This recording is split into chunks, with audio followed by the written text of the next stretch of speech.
मैं निधि जैन, प्रवक्ता भगवान आदिनाथ कॉलेज ऑफ एजुकेशन महर्रा से डीएलएड द्वितीय सेमेस्टर के विषय वर्तमान भारतीय समाज और प्रारंभिक शिक्षा पर हमारा अध्ययन चल रहा है और इसमें वैदिक कालीन शिक्षा हमारा टॉपिक था, जिसके अंतर्गत वैदिक कालीन शिक्षा का अर्थ और उसकी विशेषताएं हम पिछले वीडियो में देख चुके हैं। आज हम चर्चा करेंगे उसी टॉपिक को आगे बढ़ाते हुए वैदिक कालीन शिक्षा की कुछ अन्य विशेषताएं या इस शिक्षा प्रणाली के कुछ अन्य बिंदुओं पर हम चर्चा करेंगे, जिसके अंतर्गत पहला बिंदु है शिक्षा का प्रारंभ। वैदिक कालीन शिक्षा प्रणाली बहुत ही सुव्यवस्थित प्रणाली थी। इसमें प्राथमिक, माध्यमिक या उच्च शिक्षा ऐसा कोई विभाजन नहीं था जैसा कि आज की शिक्षा प्रणाली में है। वैदिक कालीन शिक्षा प्रणाली में शिक्षा का प्रारंभ बालक का 5 वर्ष की अवस्था में घर पर रहकर ही किया जाता था, जो एक संस्कार के माध्यम से किया जाता था। इस शिक्षा प्रणाली में चूँकि मंत्रों और संस्कारों का बहुत अधिक महत्व था, बालक की हर क्रिया एक संस्कार के माध्यम से की जाती थी। तो जब बालक 5 वर्ष का हो जाता था तो उसका चूड़ाकर्म संस्कार किया जाता था, जो घर पर रहकर ही उसका विद्या प्रारंभ का संस्कार होता था। इस संस्कार के बाद बालक को घर पर ही उसके माता पिता द्वारा या अन्य बुजुर्ग सदस्यों द्वारा विद्या अध्ययन कराया जाता था। 8 वर्ष की अवस्था तक उसे घर में रहकर ही इस तरह से विद्या अध्ययन कराया जाता था और उसके पश्चात उसे गुरुकुलों में भेजा जाता था। गुरुकुल में भेजने के लिए भी यहाँ पर अलग अलग वर्णों में अलग अलग आयु वर्ग की व्यवस्था थी। जैसे ब्राह्मण वर्ण के लिए 8 वर्ष में, क्षत्रिय वर्ण के लिए 10 वर्ष में और वैश्य वर्ण के लिए 12 वर्ष की आयु में उन्हें गुरुकुलों में भेजा जाता था। जब उन्हें गुरुकुलों में भेजा जाता था तो उनका उपनयन संस्कार किया जाता था। ये विद्यारंभ का संस्कार था। उपनयन का शाब्दिक अर्थ होता है उपनयन, अर्थात गुरु के समीप ले जाना। तो इस तरह बालक को गुरु के समीप ले जाया जाता था विद्या प्राप्ति के लिए। गुरु जो होता था उसे छात्र के रूप में स्वीकार करता था और इस तरह उसका विद्यारंभ शुरू हो जाता था, शिक्षा की शुरुआत हो जाती थी। अगला बिंदु है अध्ययन काल।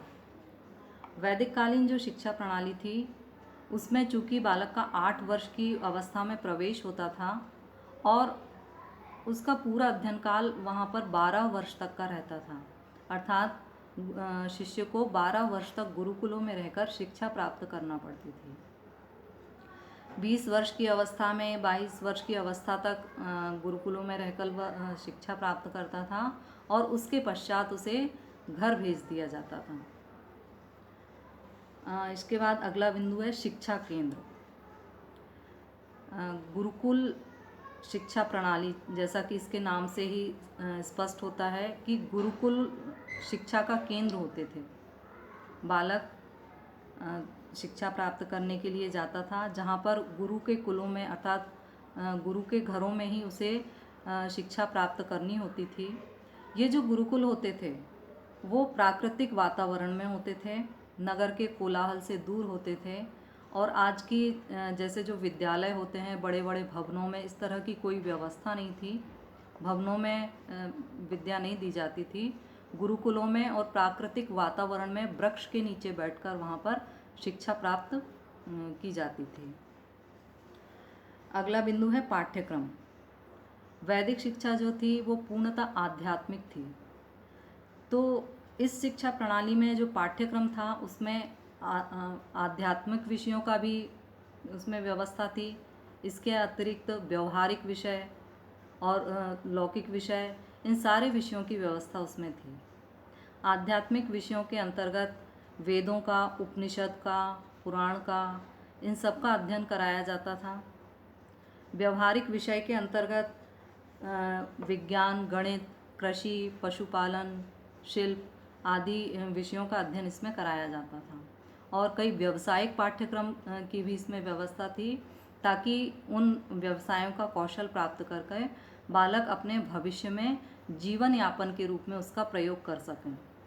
तो कृषि, पशुपालन है, सैन्य विज्ञान है, ये सारे पाठ्यक्रम उसमें सम्मिलित थे।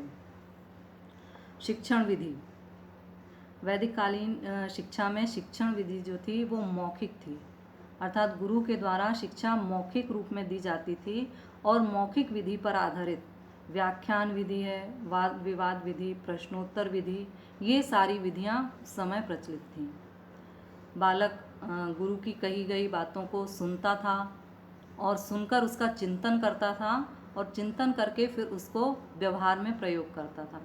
इस प्रकार 3 विधियां श्रवण, मनन और निधि ध्यानासन विधियों द्वारा छात्र शिक्षा ग्रहण करता था। श्रवण अर्थात सुनना, मनन अर्थात सुनी हुई विषय वस्तु का मनन करना, मन से चिंतन करना, और निधि ध्यानासन अर्थात उस विषय वस्तु का व्यवहार में प्रयोग करना। तो इन सारी विधियों का वैदिक कालीन शिक्षा पद्धति में प्रयोग किया जाता था। इसके अतिरिक्त कुछ और भी मुख्य बातें हैं जो हम अगले वीडियो में देखेंगे। नमस्कार।